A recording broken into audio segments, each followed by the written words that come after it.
Hello, hello, hello. How are you doing? How is everybody doing?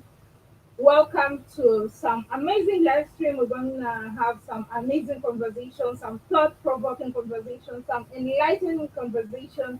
So, welcome, welcome, welcome to the stream. Let's see who is in the house. Let's see who is in the house. Let's see. Let's give it 2 minutes, and as you're joining me, let me know where you are actually joining me from, and hit the like button as you are coming in. Hit that like button as you're coming in. Let's give it 2 minutes. 2 minutes before we get into the conversation. Hit the like button. Hit that like button as you are coming in. All right. Okay. I think there's a slow update. Hit the like button. I see you. Hi, Johnson. How are you doing? Hello, my dear brother. Hit the like button as you're coming in. 2 minutes. 2 minutes. We start our conversation. We're gonna have a very interesting conversation today. And hi for okay, you're from Tanzania. How are you doing in Tanzania? How is everything? Hit the like button, and as usual, sharing is caring. So share out the stream, share out the stream. We're going to be having shout out to you, Willie Webb. Shout outs to you too. Hi Jenny, how you doing? From London says good evening. Hi Gambia, good life. Cynthia Wisdom, how are you doing? Thank you so much. Hit the like button. Hit the like button. Let us know where you are joining us from. And sharing is caring. Share out this stream because we're gonna have a very, a conversation that we must have. There's some conversations that we just have nothing to debate about. Like we just there's some conversations that we must really have. So yeah. Hi Salah, how are you doing? Thank you so much for joining. Okay, okay. So today we're going to be having a very important conversation. We're going to talk about the economic status of Africa and other various diverse topics. And we have someone so special. There's someone who's gonna join us for this conversation because I know this is something that a lot of times. I hope my audio is clear. Sorry, I just noticed my earphones are far away. Is my audio clear? So sorry. I hope my audio has been clear. Okay, okay, okay. All right. So we have someone who's gonna join us for a very important conversation. Let's welcome Komoto. I hope I pronounced that correctly. Hello. Yes. Hello. Hello, Africa. How are you doing? I'm doing well. Thank you. I'm doing very, very well. Thank you. Awesome, awesome. So maybe we can start by you can introduce yourself and let us know where you are from and why this topic is very important. Hi, my name is Komuzo, as Tigress has already said. I am from Cape Town, South Africa. And the topic we'll be talking about today is the development of our continent. It's very important to me because it's not just about development, it's about the lives of the people on the continent. It's not, it's not just statistics, but it's the lives of the people and the lives of the people on our continent. Okay, okay. Welcome, Komoto. What because I know I've had a lot of conversation. We've talked before, we've talked on various issues, and you very well know that this is also something I'm really very interested in, and something I'm very passionate about. The development of the continent. How can we build ourselves? Who are we waiting for to come and save us, to come and help us from the situation we are? What steps Mm, can we do? So, what really inspired you to? I know you've written a book on this, right? yes, I have. Yeah. So, And it's what called The inspired Africa you? That I Dream of. Okay, okay. So, what inspired you to write this book? These are the thoughts that were going through my mind when thinking about the state of our continent and what is going on our continent, particularly in the past when we were reading a lot about young people, women, and children who were drowning in the Mediterranean Sea, trying to run away from the circumstances and the problems that we are facing in the country. It really got me thinking that people should not run away. People should not want to leave our own continent where we were born, where God put us for a reason. Rather, we should do something for ourselves. Instead of going somewhere for a better quality of life, we should create it for ourselves on our continent, in our countries. And the thing is, we have the ability. It's not like we have to wait for somebody from outside Africa to come and do this thing for us. We have the ability within Africa. We have too many people who are educated, people with knowledge, and knowledge is readily available around us for us to do what needs to be done for ourselves. And that's what really inspired me to put my thoughts down in a book, because that's what I was thinking a lot about. Okay, so you are very passionate about entrepreneurship, right? Tigress? Mhm. Hello, can you hear Hello, me? yes. Yes, I can hear Okay, you. so I'm saying you. Okay, okay. So I'm saying you're very passionate about entrepreneurship, right? Definitely. I'm passionate about entrepreneurship because I know that it's not just a cliche. I know that it has been said many, many times, written a lot, that entrepreneurship is what will help us out of unemployment. Like, there's unemployment all over the world. There's unemployment in Africa. And it said that entrepreneurship is what will help us. And I'm very passionate. It's not a cliche. I know some people would say that it is not a solution to everything.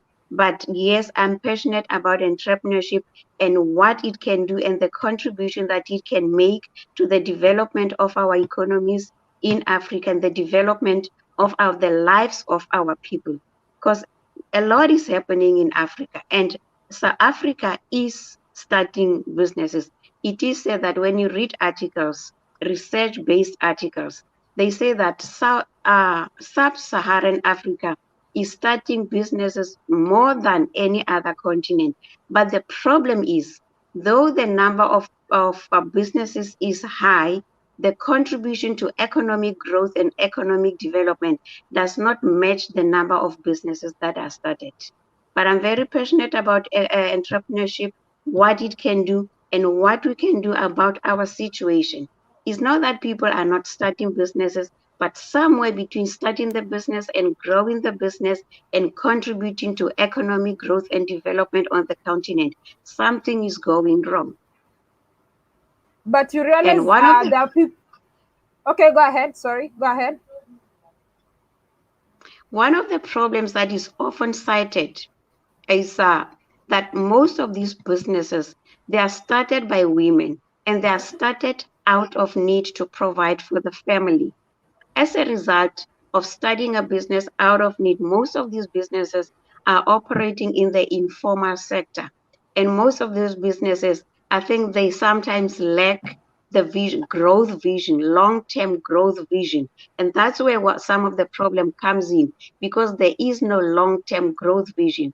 And the other problem that compounds the problem, the problem is the lack of access for women, lack of women entrepreneurship to access the finances that they need to grow their businesses.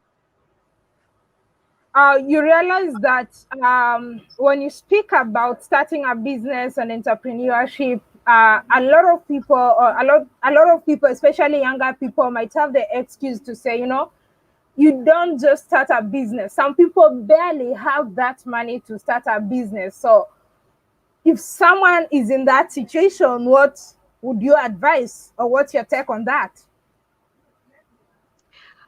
Um, to start a business, you can have a long-term growth vision, but you do not have to start at that level.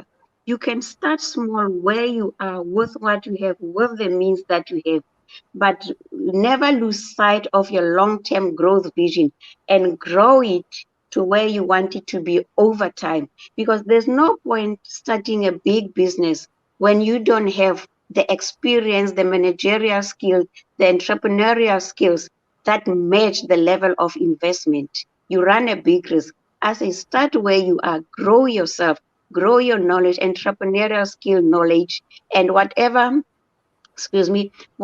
money you make, keep the cost down and keep plowing back your profits back into the business to grow it and formalize the business to come to a point where you can be able to access formal finances to grow your business. But make sure that as you grow, as you grow the business, you also grow your own entrepreneurial skills. And that's my advice. And sometimes you don't even have to start alone. If you have an idea, pair up with somebody who's got the means. Don't try to go it alone. Get into partnership with somebody else. There are many different things that we can do to start a business. Sometimes the natural mind is to focus on what we don't have. But an entrepreneur is somebody who goes beyond what you don't have and thinks of the solution. Like if you have a big idea and you want to start a big idea, if the country has a stock exchange, you can register that as a public business and then start legally to take money from the people to invest in a big business. There are a number of things we can do. Can go into partnership, can start small where you are, can register a public business. There are a number of things that we can do. And that's what entrepreneurship is about.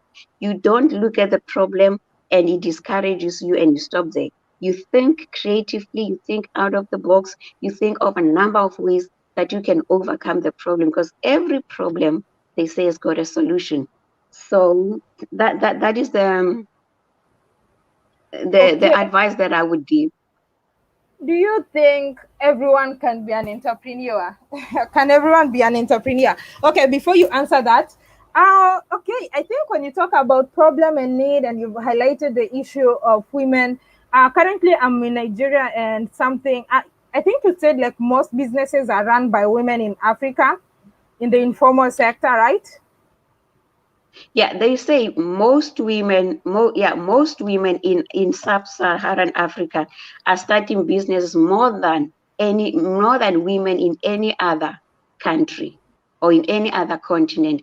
So yeah, there are a lot of women going into business in sub-Saharan Africa. Why do you think that's the case? One other thing is to provide the need to provide for the family, which we have already talked about. But now these businesses need support, need to be helped to grow beyond just providing for the family, but to formalize into big businesses to draw up plans and goals of how to grow over time and become viable businesses that are really contributing meaningfully to the economic growth of our countries.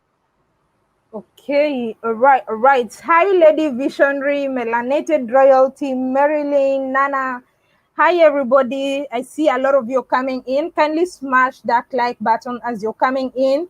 And we have Komoto. That name is hard to pronounce. The vowels, Okay, the characters. you Okay, can say Muriel, but I wanted to go by my African name, but you can say Muriel. okay. I'll go with the African name, and I hope I don't murder it. So I'll go with Komoto. Okay, so we have Komoto Yeah, that's right. here. You said it right. Yeah, she's very passionate about entrepreneurship. She teaches a lot, shares a lot on issues of entrepreneurship, developing the continent. And as I've been having conversations with her, and her passion is something, that is unmatched. She's written a book on this, she's written a book on entrepreneurship, and she's actually offering it like almost at almost free. Like how much is your book actually? It's only $2. $2. Yeah, I Yeah, want to just make it to accessible. yeah, she's sharing a lot of knowledge and a lot of information in that book for just $2. If you want to check out the book, if you want to purchase the book, the link is in the pinned comment. The link is in the pinned comment. You can just click that, and just for $2, you can be able to access a lot of information and knowledge from Komoto. So, my question is, Komoto, would you say Africa is poor? Oh, I don't know if anybody can hear me. I don't know if it's my internet or her internet, but definitely there's something amiss. Can anybody hear me? I can't seem to get her.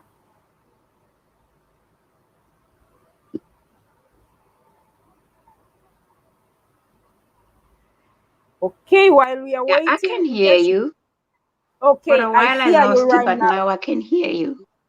Okay, great. So our question is, would you say Africa is so poor? I honestly do not believe that Africa is poor. We all know that we have more minerals than most, or more than any other continent on Earth. I honestly do not believe that Africa is poor, but we have to do something because on the continent, excuse me, we have many that are still living below the breadline, but we have to do something to improve our situation. We have to do something to improve the quality of lives of many of our people that are living below the breadline. And my thoughts are, we know often when we start businesses, we tend to trade in the overtraded space of retail, but that is not necessarily developing the continent. To develop the continent, we need to industrialize. We need, excuse me, we need Sorry. to manufacture new products. Excuse me. Okay, sorry. You can go ahead. Excuse me. We need to diversify our business operations into production. Yeah, I was saying we need to diversify our operations into manufacturing. We cannot develop the continent with retail only. We cannot develop the continent without producing new products. We cannot develop the continent without industrialization. We need businesses that produce new products. We need to go into that direction. That is why in the book I was talking a lot about simple things like an electric fan. Why do we have to import an electric fan from outside Africa when we have electrical engineers, when we have people that understand? Because it is not a complicated concept to make an electric fan. Why don't we start making these things in Africa for ourselves with African brand names? Why do we have to buy something that we have the ability to make? Why do we have to import electric kettle? Why do we have to import electric iron? Do we have fridges that are made in Africa? How many people do we have in Africa? 1.3 billion. And yet our fridges are bought from outside Africa. Why don't we make these things? We have people who are educated.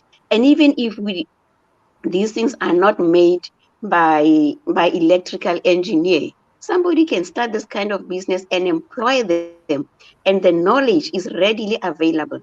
It's not something complicated. It's not something that we still have to invent. The knowledge how to make these things is readily available. It is in books, it's on the internet, it's on the YouTube. We just have to take that plunge, to take that mentality. Instead of always thinking of retail space, now we need to industrialize our economies, because that is how we're going to grow. Retail, you are not producing, you just buy and resell, and you just making the long marketing channel. We're not really adding value to anything. So these are the kind of things that I talk about in the book. And I gave an example of the young guy from East Africa, who he saw that his community was struggling, not having clean water. What did he do? He thought of, let me come up with a solution. He taught himself. He got the books, he read the books, he taught himself how to make a windmill. but Okay, the okay. information was ready. Okay. Yeah, it's glitching a little bit, and your screen is frozen. So let me remove you and just add you again. I hope. Okay. Okay, so it's unfrozen right now. Do you need to take some glass of water? I think so. I'm getting Okay, cool. dry. Okay, cool. Just get a glass of water as just and then as I continue checking the comments. Okay. Okay. Thank you so much for the super chat. Me, myself, and I. You say a nation's richness is measured on the population's proficiency in civic education. A rich nation population knows its limitation. Every nation is endowed with natural resources. I totally agree with you on this one. Lady Mm, Visionary says, in Africa, we think everything better comes from outside. Yeah, and I think that's the mindset. I mean, sometimes it mm, could be the worst quality, but there's that people who have the mindset that whatever that's imported is good quality, even if it's not. And I think that's also one of the things that's really draining us. And there's so much power within Africa. Melanated Royalty says there's so much power within Africa. Yes, I do agree. She has made a very strong point. Africa can't develop by only depending on retail. I totally agree. 99 people watching, but we have 62 likes. Kindly let's get likes up. Kindly let's get the likes up. This is a very important conversation. I've put a link. There's a pinned link. I think it's still there. She's written a book where she shares so much about this. So click on that link, and she's offering the book for almost free, just $2, and you'll have access to the book. So click on the link that I've pinned there, Africa I Dream of Africa, and you shall be able to access the book. All right, Komoto, you're talking about the gentleman from Malawi, I think, who invented power and water. Was it power and water for his community? yeah, water for his community. So I was saying, this information is readily available. So most of the things that we can make, if my throat, that they are readily available.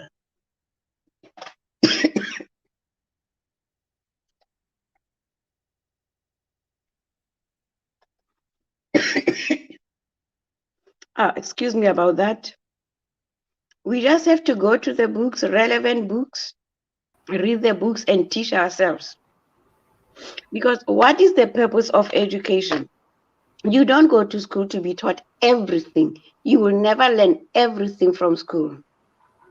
We go to school to learn to read so that we can read and gain access to information and read for ourselves and continue learning. Because learning is a lifelong quest. You don't go to school and they teach you everything. If you think you learn everything from school, you're going to end up with very limited information, very limited knowledge. Okay, okay, okay. Nana Dreams, thank you so much for the super chats. I do appreciate. I don't know why. Maybe it's from my end, but from my end, I do see like Komoto. I see as if you are frozen, but come to okay. Okay, let me do this again. Mhm. Yeah, it's unfrozen, but the problem is it keeps freezing every other time. So someone in the chat actually asked, why do you think Africa is underdeveloped according to you? The problem that is often cited is political, but I know you've read the book. I totally wanted to stay away from politics, that our resources are not refined here. They're taken from here and refined somewhere else, and then taken at a very low price. And they're sold back to us at a very high price. That's one of the problem. But I totally wanted to stay away from politics because the point I was trying to make is the collective power that we have as citizens, what we can do. to contribute to this. Because often when you go into politics, they start talking about infrastructure. We have to have infrastructure before we can develop. That is a Western mindset. And when we as Africans begin to make these demands that first give us infrastructure, we will never have, well, we will never develop or make a contribution to the development of our continent. And the point I'm trying to make is, even with limited infrastructure, our hands are not tied behind our backs. There is something that we can do. As an individual, what I do, it may seem like just a cup in the ocean. But if there's enough numbers of us, what we do collectively will contribute immensely to the economic growth and development of Africa. Things may not happen the way we want, but there's something that we can do. Our hands are not tied behind our backs, and we should not now start making first world demands that we need infrastructure before we do anything. It never happens. And I was thinking about that. We have many people in Africa who have made it. We have billionaires in Africa who have never left Africa, who have never left the continent and their countries, and they made it with the limited infrastructure that we have. Am I saying that we don't need infrastructure? No, I don't say that. But I'm saying one case of success with the limited infrastructure that we have is enough to motivate us to know that there's a lot that we can do. One case of success proves that it has been done and it can be done. And infrastructure will come. We shouldn't now act like a Westerners, wait for infrastructure to come, but we should do things for ourselves in the midst of limited infrastructure that we have, and things would improve. Okay. Mhm. Maxi, thank you so much for the super chats. Maxi Nana Dreams, thank you so much for the super chat. I see a lot of comments. Keep the comments coming. If you have any questions, go ahead and ask. If you want to check out Komoto's book for just $2, I've pinned the link. So go ahead and access the book. She's just sharing this information for just $2. $2 to share part of her knowledge. I mean, that's almost free. Blacks how to invest in black refineries, black banks, black nuclear power plants. She's right. Nana Kwame, how are you doing? The people are poor, but Africa is rich. Let's stop aid and loans agenda, and we'll be all right. It is true you can't develop without infrastructure. How will you manufacture if you don't even have stable electricity? We need to improve infrastructure first before thinking of manufacturing. That's Anto says so. As long as the rich, successful ones are not corrupt politicians and those relating to them. Okay. So one question I have, when you're talking about this issue, you're talking about entrepreneurship and all that. There's always this debate about entrepreneurs are born or entrepreneurs are made. What's your take on that? Uh, Entrepreneurship is just like any other thing. Excuse me, just like you can learn psychology, or you can learn medicine, or you can study medicine. Entrepreneurship is a skill that can be learned. It used to be that people used to believe that entrepreneurs are born, but I don't believe that you cannot learn it. You can learn entrepreneurship just like any other skill, and you can with when you put into practice what you're learning, with time you become good at that. So I don't believe that entrepreneurs are born. There are those that naturally will lean towards it, but anybody else who wants can become an entrepreneur of note. That's what I Okay. believe.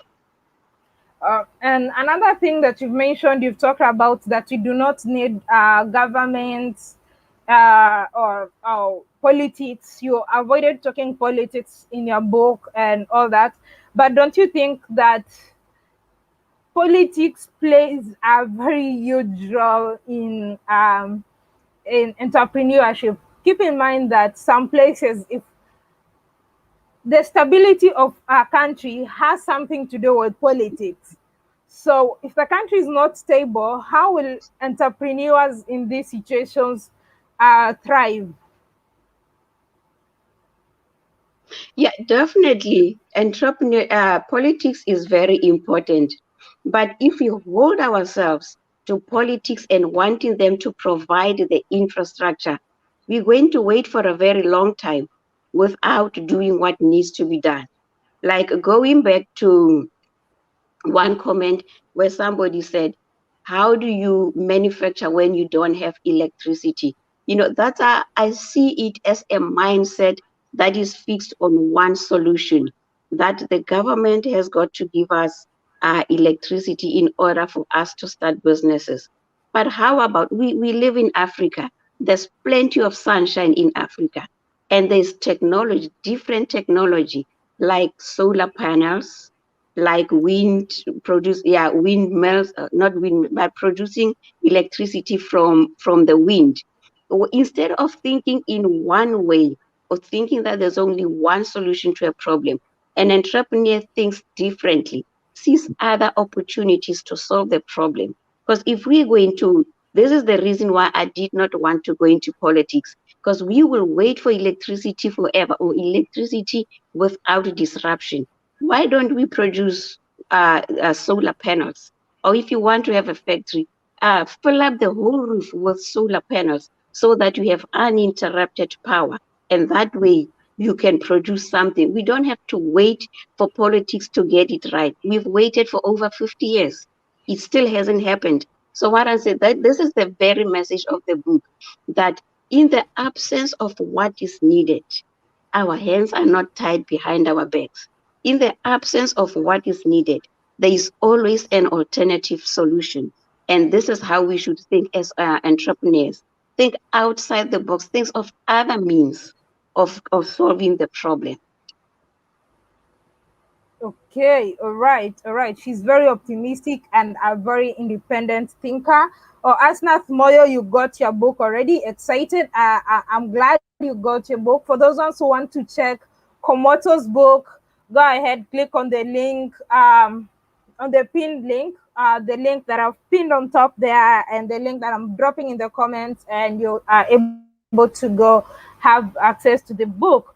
Um, One of the things, because I've read the book, one of the things I noticed is you talk a lot about brain drain, and that's something I always talk about, and I'm very passionate about, because a lot of times we feel as young people, maybe there are no opportunities. For instance, I'm in Nigeria right now. I did do some interviews. I met a lot of people. They are in different fields. They are struggling, and there's a lot of hopelessness whereby they feel like they have degrees, they have the papers, they have everything.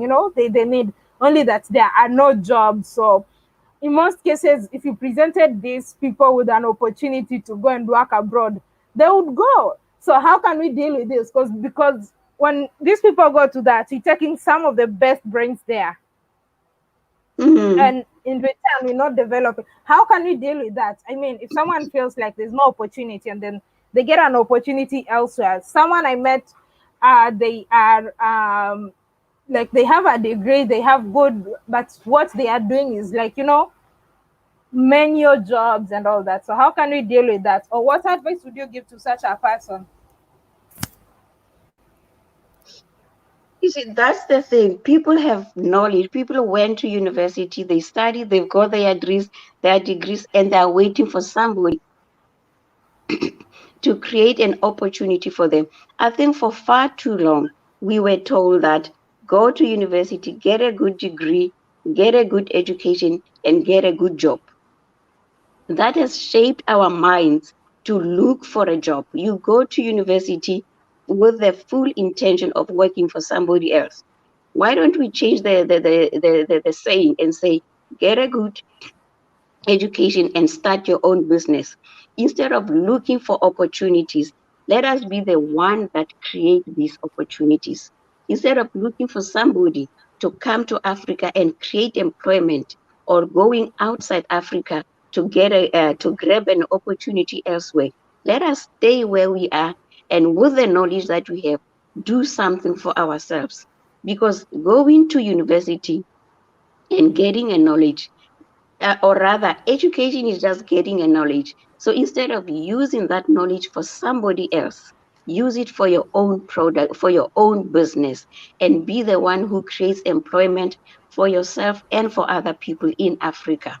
And we need those jobs in Africa, because I think it's the World Bank or an article I was reading, they say that by 2022, which is next year, Africa will need over 200 million opportunities, but they only have the capability to produce 50 million jobs.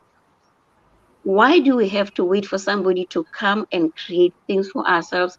Why do we want to go somewhere else where there are opportunities instead of realizing that we are just as good as those people who have produced those opportunities elsewhere, and we can do it for ourselves where we are. We have the ability, we have the capability, we have the knowledge, we have the skill. Let us just think differently and start businesses for ourselves. That is really my message and the central thing of the book, the central message of the book, that we have the ability. Let's not look down on ourselves and think that we are not capable. And when we want to start, let's not just see the obstacles, but there's, to every obstacle there's a way to overcome it. We need to change. Yeah, like I see Lady Visionary says, mindset shift. Exactly what we need. We shouldn't wait for somebody to come from outside Africa and come and create opportunities for us, or go outside Africa. Right where we are, let us do things for ourselves. Let us create. Let us change our mindset and create businesses for ourselves, employment for ourselves and for other people. And that's how we're going to grow. We need to change our mindset. We are not just employees. We have the ability to create viable big businesses that can employ other people. We need to see ourselves in a different light. Okay, okay, Mm. okay. Yeah, kindly hit the like button as you're coming in. If you have questions for Komoto, Komoto is joining us from South Africa, Cape Town, I guess. Yes, Cape Town. Yes, Komoto is joining us from South Africa, Cape Town. She's written a book on entrepreneurship. The book is called The Africa I Dream Of, and I've dropped the link, and she's just offering the book for just $2. I mean, you can easily get it. Someone says this lady looks like Russia Marshall. That's that is an honor. Thank you. Africa is not poor, but people mindset. All we need to do is change our mindset. We need to change our creativity, our thinking, and build love within. Actually, thinking about it, I feel like people are very hardworking.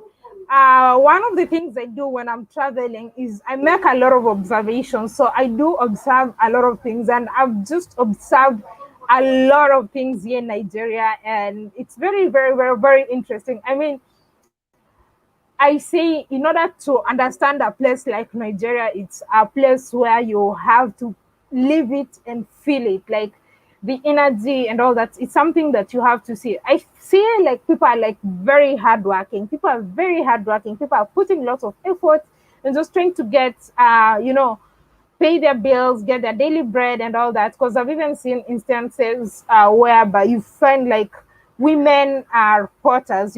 Porters, they are carrying stuff in their head in the markets Mhm. and all that. When you shop, they're asking if they can carry you, and that's something I've not seen in a place like Kenya. So I feel like these people are like just very hardworking. So I don't know if we can put it like maybe that energy they should put it elsewhere, or maybe it's because of lack of resources for a very huge population like Nigeria. 20 million people, about 20 million people in Lagos alone. But you can see the determination. You can see the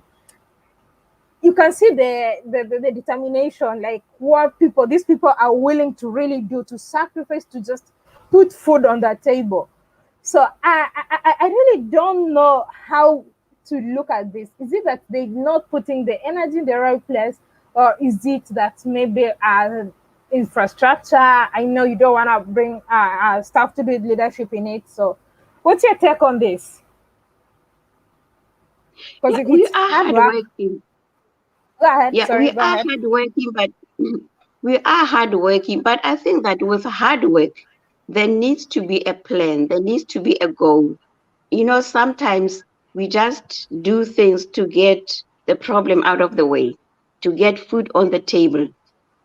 But it goes back to what I said earlier on, that people start businesses, but we don't really have long-term growth vision. And I think that women in Africa are very hardworking. They just need help. They just need support. And this is one area where any entrepreneur can look at. Like we've already said that women in sub-Saharan Africa are starting businesses. But the problem is their businesses started out of need. They are trading mostly in informal sector, and they are small businesses. They do not have long-term growth vision. This is where I think any entrepreneur can come up with a solution to this. Women are willing to go into business, but they need support. How about if we get these women, we train them? Because first and foremost, you need entrepreneurial skills. You cannot grow your business beyond your level of entrepreneurship skills. Train them in entrepreneurial skills. And then because it's difficult for them, and then help them also to set growth goals for their businesses, and as they set growth for their businesses, then link them up with entrepreneurs from first world countries or from Western countries, women entrepreneurs who can act as investors in their businesses, because it's difficult for them in Africa to get access to finances. And then they are not only investing in their businesses, they become mentors to them. We train them in entrepreneurship first thing. We link them up with people, business women, business people from outside Africa who can invest in their business and work the journey with them, help them grow their businesses, be mentors to them. This is one way, and this is the job. This kind of a job is way too big for one business to do it. I think this is where we can make a difference, because they're saying women in Africa starting businesses, youth in Africa starting businesses. They just need entrepreneurs who can help them overcome the obstacles that they're facing in Africa. Okay, okay. Mhm. Someone says critical thinking and skills education is a must for African youth. And Africans are not, Temilade says, Africans are not critical thinkers, hardworking enough. Our school curriculum must be changed for African youths to maximize their potential. There's a huge distinction between politics and policies. That's me, myself, and I says. Why even Mm, contemplate on a political notion when its policies determine the way forward? I think, yeah, actually, policies is what's important, not politics, actually. Africa yeah. needs to Mm, trade more with the Black Caribbean islands, and Africa needs to take over the trading markets. Okay, critical thinking. You know, um, I think, as most people are insinuating here, it's a fact that the education system, the curriculum is really not meant for our development, because some of the courses that we have in our education system, they sound so nice, and sometimes when you're young, you want to, a lot of young kids, they want the most, that course that sounds very challenging or sounds very difficult. That's what they want to partake. But then we realize that there's some courses that are really not for our environment. Like, our countries don't have capacity to even offer jobs or for people to even apply the skills they learned. It's like some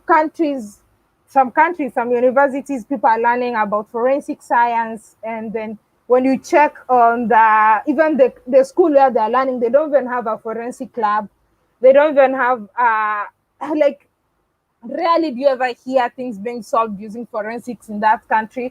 So a lot of people are insinuating there needs to be an overhaul in the education system, and I totally agree with that. We should have an education system that is geared to solve the problems, African problems, because some of the courses that we're learning are not really applicable in Africa.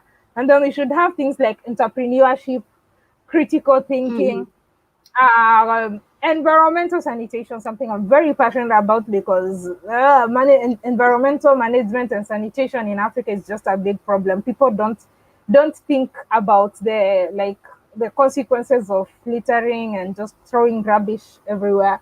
So like there's some courses Mhm. that should actually be made compulsory, like right from when we start schooling, right from when we are kids up to up to university level and all that. So, what's your take on the education system or curriculum in Africa? Yes, I agree. Some of the courses that we are taught, or some of the courses that we take at university, even at school, it's something that came from a long time ago from colonial systems. They were never really overhauled.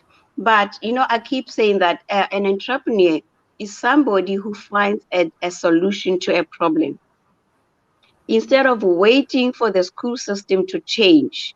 There are a number of things that we can do. Somebody can start a private school and start teaching relevant things and excuse me, that the country need.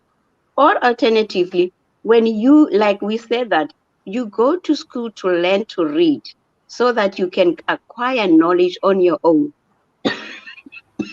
Uh huh. Excuse me. So yeah, when you realize that you have a knowledge that is not applicable, you can always reskill yourself. I know it may sound like, let me just drink water.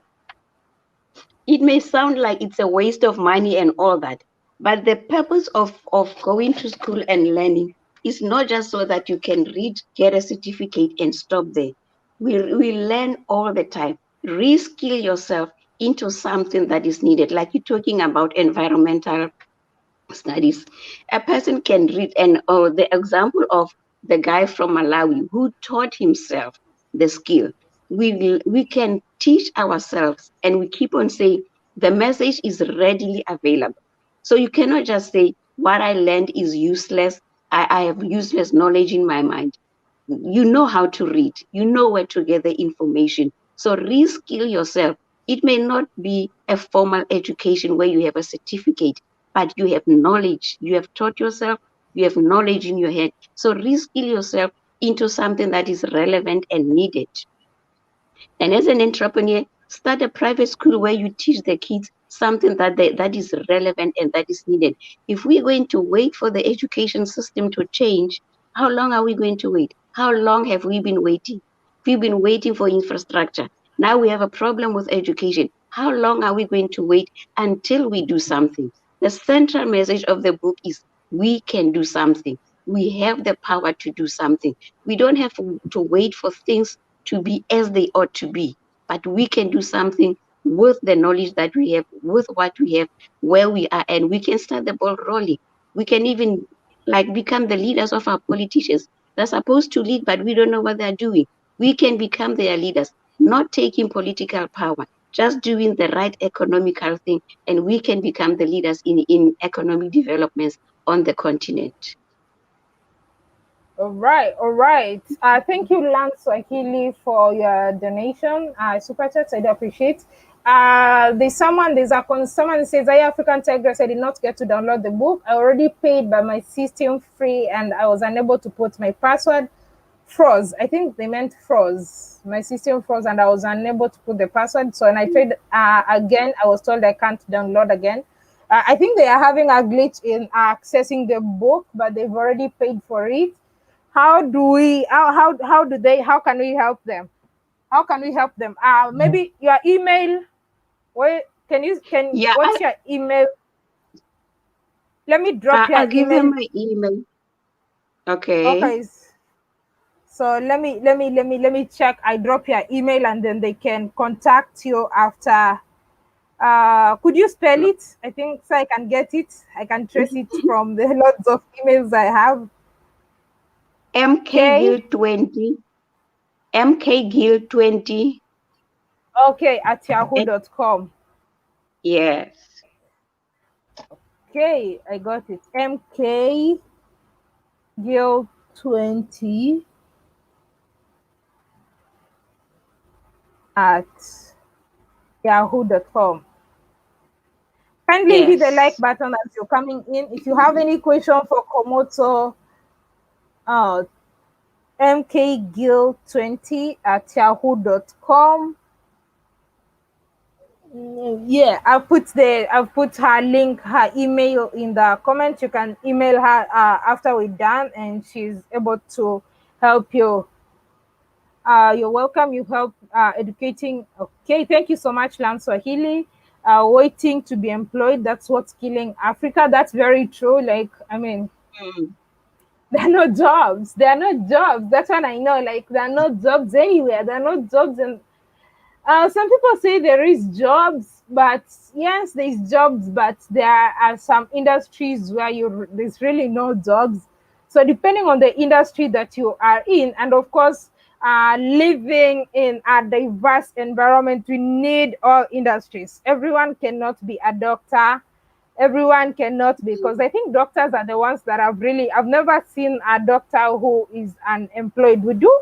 The only challenge is that a lot of times maybe they would strike because of salary. They say the salary is low and all that. But I know the industry is like that, so that you can never lack a job being a doctor.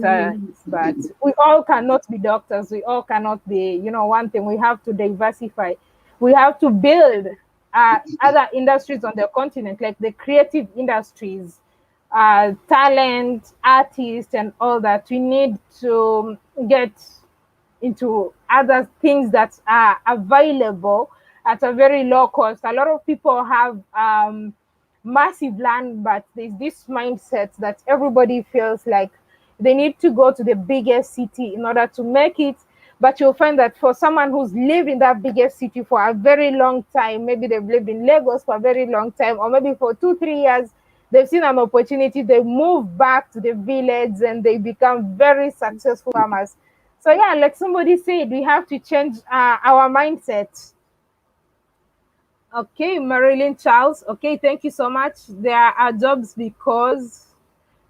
but because some people created them, we must all put trade skills into school, plumbing, electrical, construction, and not everyone needs to be college educated. I think we have that. The only challenge, I think, mostly in Africa, these jobs, they are not like really appreciated. These people are, a lot of times, a lot of them don't really make much money. In South Africa, you find unemployed doctors. Really? Oh wow! I didn't know that. Come on to the Yes, unemployed doctors in South Africa. yes, I've read that several times that there are unemployed doctors in South Africa. But also, the problem is you find doctors want to work in cities. You go to a rural hospital, rural clinic, there is a need for doctors, but they don't want to go there. Although I say that I don't want to go into politics, also the government does not give them enough incentives to go to rural hospitals. Yeah, you do find unemployed doctors in South Africa. Oh, okay, okay. Thank you so much, Kaden, for the super chats. Kindly hit the live stream as you're coming in. Hit the live stream. Hit the like button. Did I say live stream? Okay. Hit the like button as you're joining the live stream. So we are having a very important conversation with Komoto. She's very passionate about entrepreneurship and developing the continent. She's from Cape Town, South Africa, and she's written a book where she talks about this, and she's just offering the book for just $2. $2. You can find the link in the pinned comment. If you can see the blue pinned comment, you click on it, you will have access to the book. Since they are actively looking for work and they are willing. Okay, okay. Uh, huh. All right, all right. I think someone had a question. So what do you think? I think this is going to, we won't have this conversation very long. But so, what is your take? What do you think should be the solution to Africa's underdevelopment? Since you say politics should not be involved. No, I'm not saying politics should not be involved. I said I stayed away from politics because I wanted to make a point that the ordinary citizens, the collective ordinary citizens, have a part to play, and their part that they play can make a huge difference. And in the book, remember, I talk about the economic structures of the developed countries and us. That you go to these developed countries, you find that 99% of the businesses are small businesses. So you see the huge role that just ordinary citizens and their small businesses collectively together can play in the development of the economy of a country. And it shouldn't be different when it comes to Africa. You know, for far too long, we heard the message that develop infrastructure in Africa and we will come and we will invest in Africa and there will be development. But we know that that is not the truth. They do not want Africa to develop. They are not interested in the development of Africa. So it is us and it is up to us Africans on the African continent as ordinary citizens when we start our businesses and we have long-term growth vision that we are going to develop our continent, our economies, just like they did in their own countries and their own continents. Is going to be exactly the same thing. Because this thing of develop infrastructure and we will come and invest and we will create jobs. It to me the way I interpret it is we are unable from within Africa to develop Africa from within. Am I saying that we don't need them? No, I'm not saying that we don't need them. But you go to their countries, they constitute 1% of businesses. Why does it have to be different when it comes to Africa? Let us as ordinary citizens go into businesses, long-term sustainable businesses, and develop Africa. And you know the problem with when the business is or the country, the economy of a country is heavily developed by external forces, when things get unstable politically, they pack their bags and go. And overnight, there's a collapse of the economy. But if we develop it from within, we have these businesses from within Africa. When things get stable, where are we running to? We are home, we stay at home, and we don't have that overnight economic collapse. So my point is, we as Africans from Africa, we have a part that we can play. Let us think entrepreneurially. Let us start businesses. Let us jot down long-term growth, a vision for our businesses and work towards that and build sustainable businesses. One small business on its own, it may not seem like it's contributing anything, but the well-documented fact is that small businesses around the world, they employ people, they create employment. And in some countries, as high as 70% of the workforce, they are employed by small businesses. So it's going to be exactly the same in Africa. Let us realize the power that we have as ordinary citizens, that we can play towards the economic development of our countries, the economic development and economic growth of our countries and the continents.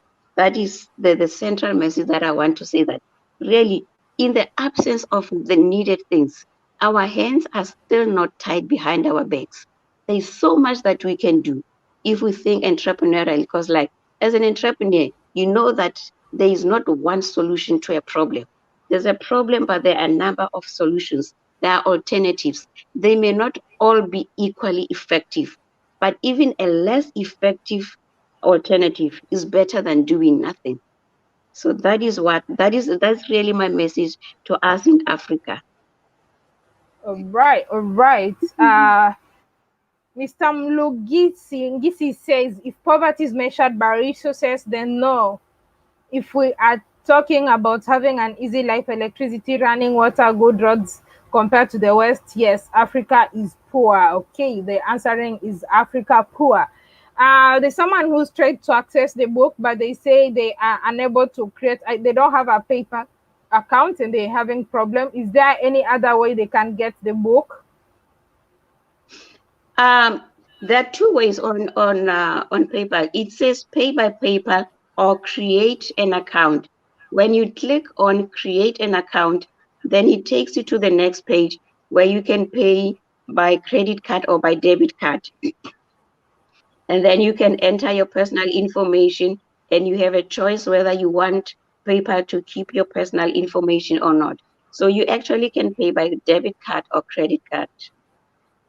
All right. So kindly hit the like button, and in case you'd want to reach out to her, if you check after the live stream, you're going to find a link to the on how you can access the book, as well as her email on the pinned comment, which you can click and have access to it.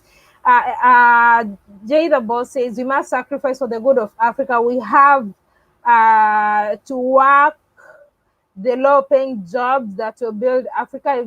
Every country that has developed into first world had lots of blue collar workers. Africa needs to produce more of what we consume. At the moment, a lot of what we use is imported, thereby creating job for exporting country that we need to change.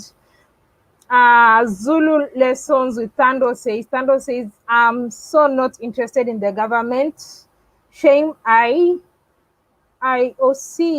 agree. I agree with Osi Komoto. We will never get anywhere if we wait for them. African people are hardworking and we can build this continent. Africans are wise Yes. and hardworking. The only thing we need is to be delivered from selfishness. Selfishness is killing us. We need to put love first and it will shine. Lady Matt, very important. Someone is asking, is this book on Amazon? No, it's not on Amazon. It's only available from the website, The Africa That I Dream of. Uh-huh. Dot Africa. Okay. Yeah, it's the Africa That I Dream of. Dot Africa. Yeah, but the link Okay. is in the description box, I think. Yes, it's in the pinned comment. If you can see the pinned comment. Mhm. Okay, I hear many of you calling the diaspora to repatriate, but if I'm understanding you correctly, there are no jobs unless we, the diasporans, create them. I mean, for me, I've always said, in case you're planning to repatriate, don't repatriate with the mindset of getting a job. Very few people would be lucky to get jobs. So you can Mm. repatriate with the mindset of maybe creating jobs, but getting a job that's gonna be really challenging because even the locals are struggling with getting jobs. Uh, so what kind of businesses? Someone was asking what kind of businesses in particular, food, agriculture, like what businesses would you recommend when you talk about entrepreneurship? Maybe based on your situation or your country where you come from. Um, entrepreneurship really it's about it always starts with the need or the problem that you see. So I wouldn't really be able to tell you do this or do that because it's always in response to the problem that you see people having and how you can solve that problem. But some of things, like simple things we were talking about, like why do we have to import an electric fan? Why can't we make an electric fan in Africa? Do we have any fridges that are made in Africa? Do we have any washing machines that are made in Africa? Is that knowledge not available? It is readily available. So why don't we do this? Especially as we want to industrialize the continent and we want to go into manufacturing. Yeah, I wouldn't tell you one or two, do this or do that, but just looking at the problems that people are facing. Like for instance, and this is good for the environment. An example that I will give is like many people not having electricity. Instead of waiting for electricity that's generated by the government, why can't the information is available? Why don't we make solar panels? Why don't we make solar panels in Africa? And to make them accessible and to make people, yeah, accessible to people who don't have a lot of money, just reduce the size and make it smaller. Make solar panels in Africa so that people can have electricity, at least for the lights. And then as time goes on, they buy more of these smaller solar panels. Then they can add um, the plugs and the stove and cooking and all that kind of stuff. This is something that we can make in Africa. The knowledge is readily available. You go to any book, you go on the internet to the relevant sites, you'll find information on how to make solar panels. Why don't we make them in Africa? Look how big Africa is. Look how many people in Africa do not have electricity. Yet there is an alternative way of making electricity available to them. And we have plenty of the sun. Yeah, these are some of the things that one can think about. But like I say, it always begins with a need or a problem, and then you think, how can I solve this? How can I give assistance to this community and help them? Like, for instance, we have a huge problem, especially Yeah. in rural areas, with water, clean drinking water. Well, as an entrepreneur, if somebody wants to go that route, can't you think of a way of providing the people with clean drinking water and saving many young children who are dying needlessly because of drinking contaminated water? No, just coming up with a solution, look at the problem and think, how can I solve this? What solution can I come up with to help the people, and in helping them I also get my provision from that. All right. Mhm. Yes, an entrepreneur is someone who builds a business based on like really providing a solution to an existing problem. Okay, hit Mhm. the like button. Hit the like button. Mm, creating an African. Okay, there's a lot of good stuff. But why? Start small, think big, and start small. That's what Lady Visionary says. So, anybody, any other question that you have? Any other question that you have for Komoto or Komoto? Do you have anything else that you'd like to add to this conversation? Yeah, I think one thing I would like to add is that very often we went to school, we got our education, and when you left, you were only thinking of yourself. I got my education, I'm going to get a good job, and I'm going to live a good life. But I would like to have a different take on education, that or life itself. Life is not about me saving my needs alone. Life is about being of service to other people. And as you come up with a solution that serves other people, your provision is entailed in serving other people. So let's move away from this notion of me, myself, and I in the center of life. But think of the knowledge that I gain to use it to be of service to other people. And as I serve other people, my provision is entailed in that. Let's also change our mentality, like somebody said earlier on, I think it's Lady Visionary, that we really need a change of mindsets. We were taught these things. They came from the West, and some of them were contrary to our African traditions. But let us begin to see life in a different light. That it's not just about me, it's me together with others. And when we have this mentality, even when you start your business, you're not going to be selfish in your business. You will want to take your employees up with you. You will not be a kind of an employer that takes all the money and pays your staff that is helping you to build the business, a little money that they actually cannot live on. So let us just share this mentality of me, myself, and I, and think uplifting other people. You cannot help everybody, but you can take 5, 10 people up with you and uplift them. So in closing, that is some of the thoughts that I have, that let us live to uplift one another. Let us live to help other people, not just live for ourselves, but know that we are part of a system, and we know the most important part of the system. We all are important, and let's help one another and take one another up with us. All right, all right. Thank you so much, Komoto. I appreciate Miss Janice. I see you got your book. In case you've not gotten no video, but sound is okay. It's okay. At least you are able to hear the message. I think that's important. Like hearing the message over hearing the message over getting to hear the video, so to see the video. So someone says Ludo Liu says parents, brothers, sisters, neighbors, and teachers have a role to play in education. I agree with that. Yes, we all have a role to play in education. So thank you so Yeah. much. And if you don't have anything else to, okay, someone has. Okay, okay. I'm seeing lots of comments coming in. Let me see. Let me see. I appreciate the contribution being made about entrepreneurship, but let's not make it sound so simplistic. To encourage entrepreneurship, Africa needs to address one, access to affordable capital. Two, Desta. Hi, Desta McConnell. How are you doing? That's Desta says we need to address the issue with access to affordable capital first. It's not as simplistic. Uh, Akas. Okay, the competitive advantages law. Okay, okay, lots of comments, lots of comments. God bless you, madam, because the first thing Africa need, number one, is light, potable water, and good healthcare services and good learning environment.